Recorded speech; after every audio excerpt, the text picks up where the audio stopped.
Well, heavy drinking affects women and men differently because of biological differences. Doctor, what are some of the consequences of alcohol abuse for women?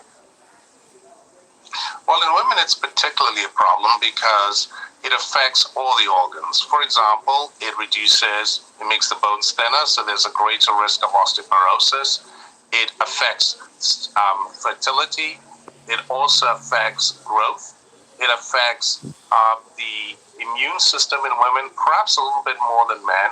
So, in general, women tend to have more effects of alcohol than men, and also their livers are smaller pound for pound, and therefore they can't metabolize alcohol as fast. So the problem is that women tend to have greater health effects due to alcohol use disorder on the heart, the kidneys, the liver, and also on the sexual organs than men tend to. Well, what are some ways women can combat alcohol abuse while managing stress? Well, you nailed it there. Stress is really the important thing. So there's no one size that fits all.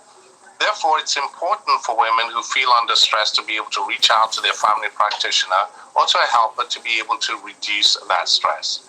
The other method would be to try and work out how to contact a center that works to reduce alcohol drinking and, in fact, helps women to get back onto their feet. Now, because of COVID, some of these services have been fairly upturned, but they're beginning to pick up now. So this is the right time, if you need help, to start to seek help, whether you're a woman and also if you're a man, of course. So on that point, some drugstores, doctor, like CVS and Rite Aid, are beginning to offer mental health services. Do you think increased accessibility will help fight psychological issues that have worsened during the pandemic, including those that have led to an increase in alcohol consumption? Absolutely. The greater the access there is, the less the stigma. Unfortunately, the stigma of alcohol use disorder still remains fairly prevalent in the United States. Therefore, if we have greater access, we have greater dialogue, greater access to doctors who are able to provide either medicines and psychological help to be able to aid women and men to be able to get off alcohol, all the better. All right, Dr. Bankole Johnson, thank you very much. Thank you, and thank you for having me on your show.